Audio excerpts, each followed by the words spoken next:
महाराष्ट्र आणि मध्य प्रदेशच्या सीमेवर बावनथळी नदीवर 1984 मध्ये राजीव सागर प्रकल्पाचं स्वप्न पाहिलं गेलं। प्रकल्प पूर्ण झाला, धरणात पाणी साचलं आणि हजारो एकर शेती ओलिताखाली आली। मात्र याच प्रकल्पासाठी स्वतःची जमीन देणाऱ्या भंडारा जिल्ह्यातील कमकासूर गावातील 6 कुटुंबांची व्यथा आजही काळजाला पीळ पाडणारी आहे। 42 वर्ष उलटली तरी ही कुटुंब आजही घनदाट जंगलात हिंस्त्र श्वापदांच्या सावटाखाली आणि मूलभूत सुविधांशिवाय न्यायाच्या प्रतीक्षेत आहेत।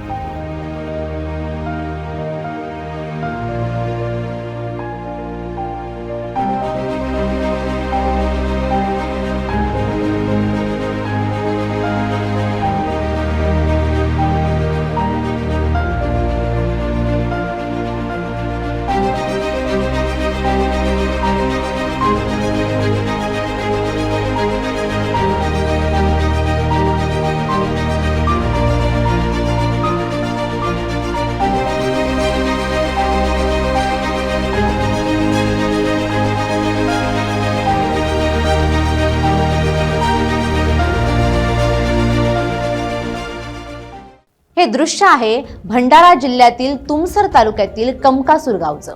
कागदोपत्री हे गाव पुनर्वसित झालंय, पण वास्तव मात्र या घनदाट जंगलात दडलंय। 1984 मध्ये जेव्हा राजीव सागर प्रकल्पाची पायाभरणी झाली तेव्हा येथील आदिवासी बांधवांनी धरणासाठी आपल्या जमिनी दिल्या। गावानं स्थलांतर केलं, पण 6 कुटुंब आजही या जंगलाला सोडून जायला तयार नाही। याचं कारण म्हणजे पुनर्वसनानंतर त्यांना राहायला जागा मिळाली, पण पोटाची खळगी भरण्यासाठी हक्काची शेती मात्र मिळाली नाही। ना रस्ता, ना वीज, ना पिण्याच्या पाण्याची सोय। चारही बाजूंनी हिंस्त्र श्वापदांचा वावर असलेल्या या भागात ही कुटुंब केवळ आपल्या कुलदैवतेच्या श्रद्धेपोटी आणि हक्काच्या लढाईसाठी टिकून आहेत। सरकारनं आर्थिक मोबदला दिला खरा, पण 42 वर्षांपूर्वीच्या त्या रकमेत आजच्या महागाईच्या काळात जगावं कसं हा प्रश्न या कुटुंबांना सतावतोय। 99% गावानं स्थलांतर केलं असलं तरी या 6 कुटुंबांनी मात्र सरकारकडे वाढीव मोबदला आणि उपजीविकेसाठी शेती ही मागणी लावून धरली आहे। धरणाच्या कामाचा खर्च जसजसा वाढला तसा निधी सरकारनं दिला, मग प्रकल्पग्रस्तांच्या आयुष्याचा खर्च वाढला असताना त्यांच्यासाठी मदत का वाढवली जात नाही असा सवाल विचारला जातोय। जंगलातील हा संघर्ष केवळ 6 कुटुंबांचा नाही, तर तो व्यवस्थेविरुद्ध पुकारलेला एक एल्गार आहे। आता प्रशासन या प्रकल्पग्रस्तांच्या मागणीकडे गांभीर्यानं पाहणार की नाही, या कुटुंबांना पुन्हा एकदा वनवासातच राहावं लागणार का, हे पाहणं आता महत्त्वाचं ठरेल। भंडारा जिल्ह्याच्या तुमसर तालुक्यातील हे कमकासूर गाव, एकीकडे चहूबाजूला याच्या जंगल आहे, तर एका बाजूला राजीव सागर सारखा असा धरण आहे। आपण बघू शकता या गावात इलेक्ट्रिकचे खंबे आहेत, मात्र या ठिकाणी विद्युत नाही। काही कुटुंब मोजकेच घरं इथं आहेत आणि हे या जंगलामध्ये हे वास्तव करतात। या ठिकाणी पुनर्वसन झालं, मात्र सोयी सुविधा मिळाल्या नाही, म्हणून काही कुटुंब या गावाला सोडले नाही आणि या गावातच वास्तव्यास आहेत। आपल्यासोबत काही महिला आहेत, जाणून घेऊया त्यांच्याकडून। काकू, काय सांगाल, तुम्ही या जंगलात राहता, तुम्हाला सरकारने पुनर्वसन केलं, मात्र तुम्ही गाव सोडले नाही, काय कारण आहे? आम्ही गाव नाही सोडलं, आम्हाला काय दिलाच नाही तर आम्ही गाव सोडलो नाही। ती कसाही राहतो ना मी ना, आमचा पोरा 12 आहेत, त्याला काही ड्युटी नाही दिला ना, काय नाही दिला, कसा ह्या गावात राहतो ना मी। इथं रस्ता नाहीये, जर काही आरोग्याची समस्या आली, एखादी तब्येत बिघडली तर अशा वेळी काय करता तुम्ही? कसाही बी मग रातच्या ना नेटून गाडी घोडाना दवाखान्यात। किती दूर आहे दवाखाना इथून? असेल 3 किलोमीटर। चांगला गाव।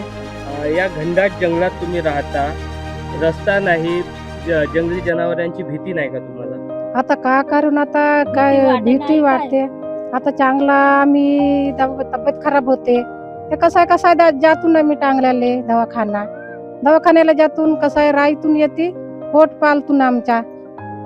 पुनर्वसन झालंय, तुम्ही त्या पुनर्वसन जागा दिलाय सरकारने, तिथं का बरं नाही गेले?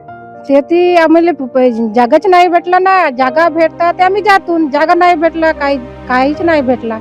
आता घरसाठी प्लॉट भेटला आहे, घर बांधलून लावून कोटी बांध्या ना, जागा नाही भेटल्या तर तेथे जाऊन तर कोणता काम करून तेथे येते येऊन ते कसाय लावतून दोन कसं तुरी लावतून मिरच्या लावतून वांगे लावतून बा कसा खावाले होते आम्हाला. आणि तेथे जाऊन तर कोणता काम करून कोटी लावून आम्हाला सरकार आम्ही जमीन नाही दिला ना, कोणता काम करून तेथे जाऊन. माझं पूर्ण नाव राजू सुखदेव बोलाय.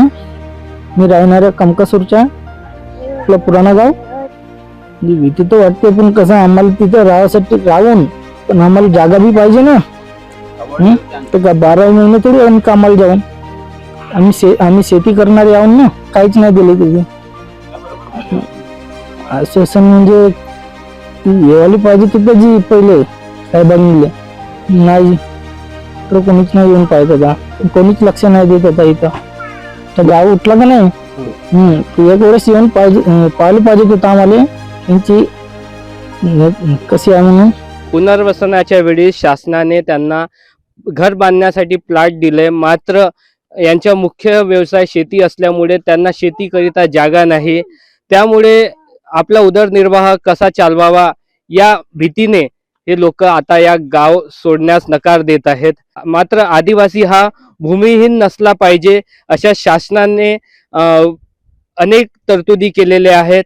मात्र हे आदिवासी कुटुंब आपल्या भूमीसाठी आजही या भयान जंगलात वास्तव्यास आहेत.